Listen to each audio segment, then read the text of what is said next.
It's so fascinating how the mind is geared to survival, geared to react quickly to high stress, panic situations, the adrenaline pumps, but you don't have an operator's manual on how to navigate the various stages of anxiety and these states that only occur rarely under very high pressure situations.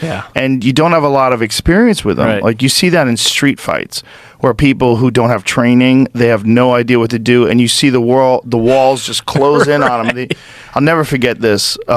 This is a clearly untrained person. We were at the Comedy Store, and the Comedy Store is on Sunset in Hollywood, and there was a fight that was taking place across the street. And there was all these cars that were passing by while I was watching these guys yell at each other and push each other. And then I see this one guy whose eyes are squinting, and he's decided to he's decided to engage in this guy. And I don't know if he's I'm sure he's intoxicated, but they're talking shit and they're pushing, and then all of a sudden I see him literally like closed eyes, like squinting, head up in the air, and he's swinging like with open hands, and then a bus goes in between him and I and the guys fighting, and then when the bus passes, he's out cold. Oh jeez. He's out cold, and the other guy walks off, and I'm like, wow, like watching that guy panic and watching that guy in a situation where he'd probably never been before, didn't know what to do, had talked himself into this terrible situation where he's an untrained fighter, an untrained guy who's fighting with another person, and this guy's also untrained. They both sucked. But this one guy kept it together slightly more and cracked this dude with a haymaker, I guess. I mean, I don't know, but he was just out cold on the street. Geez. And I remember thinking, wow, anxiety is crazy. It's the heart beating, the adrenaline pumping, and all that stuff. It's like those moments overwhelm people where they can't stay in the moment. And I think what you've done with your Shot IQ course is you've given people not just the tools to be effective at archery, but the tools to understand how to control your mind during high pressure situations and stay in the moment and do the thing that's difficult to do under those high pressure situations, and not just want it to be over with quick. You just want it to be over with. And you see that in fights too, where guys like swing when the guy's nowhere near them. They'll just do stuff because they just want to and they leave their face exposed, and they throw technique out the window. It's just anxiety. And knowing that these things exist and having like a followable course where you can, this is what's going on in your mind, this is how you control your mind, and you have to talk to yourself. You have to be able to stay in the moment, and the best way to stay in the moment is to actually have words going off in your mind.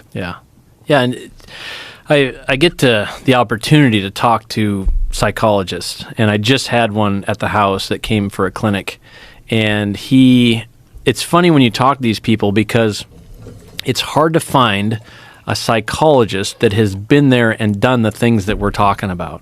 And they usually go too deep, so there's a depth that you can't go past because it becomes intangible, right? So when I ask the doctor, like, Doc, am I right when I say this? And he's like, oh yeah, that's this and this and this and this. I'm like, is that how you teach it? Well, yeah, that's what I talk about. Well, it's too deep, right? It's intangible. When you talk about, like, people aren't going to carry it with them in a high pressure situation. How do you increase confidence at the moment of truth? How do you get your conscious bubble to get the same size as your self-image bubble? It's all intangible stuff, right? This is what I'm talking about, is how do you get it? It's tangible. This is the tool that you need to use. This is why you're using it. And this is what happens, right? And people take instruction and they're looking for the magic pill, right? Like, oh, if I take your course, is this going to fix me? Not if you have that approach, it's not, right? Because I can't teach you determination. I can help you find it, right? Like in SWAT training, a lot of times we have to run 100 meters and shoot 100 meters, standing unsupported, 8-inch steel plate. Doesn't sound that hard, but when you're huffing and puffing, and if you go open loop, you're going to miss. So I remember this one time, one of my snipers is, he'd run 100 meters, get to where I was, shoot, pow, miss, 20 push-ups, right? 20 push-ups, run 100 meters, down and back, come up, pow, miss. And I'm like, 20 push-ups. So he does 20 push-ups, comes back, down, pow, miss, 20 push-ups. This time I got down on the ground with him. I said, what's your job? He said, sir, my job is to hit the target. I said, that's not your job. Your job is to move the trigger slow enough you could stop it. That's your job, right? If you do that, there's no way you can miss the target. And so then after that, there was no more misses. But he didn't have his job defined, right? Your job is not to kill the bull elk. Your job is to not even to shoot the shot. Your job is to move your trigger slow enough you could stop it. When you do your job, your actual job, the results take care of themselves. And there's a lot of stuff that we have no control over. You can't control that axis deer jumping your string, right? You can't do that. You have to stay in your job, but you got to have defined what is that? What is the true problem here, right? And I was just like anybody else trying to figure out this shot control thing, but I didn't know what the problem was.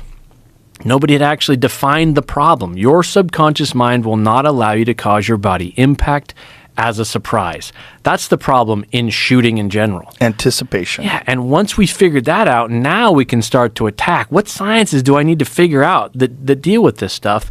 And I was lucky to have the right people in the right places to figure this stuff out, but it's putting it in that package so that you can define your job, and then how do you attack it, right? So it's such an amazing thing that you've done that I really feel like it should be mandatory.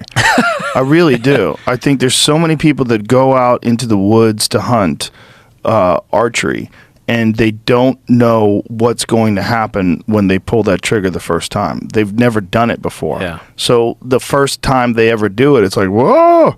Yeah. And if they knew what you're teaching, I really think that the rate of success would go up exponentially, and the rate of bad shots taken would go up as well. That would go down. Yeah. I really believe that people would be far more effective. They're just trying to erase the mystery in it, right? Yeah. Like when you shoot your next shot on whatever hunt you're going on or whatever you're doing, you know how it's going to go. There's no mystery to it. You know you're going to draw back and aim. You know that you're going to roll to the click in your hinge. You know you're going to say, here I go. You know you're going to say, pull, pull, pull. There's no mystery to it anymore. Whereas most people, they have mystery in their shot. They don't know how it's going to go. They hope it goes well.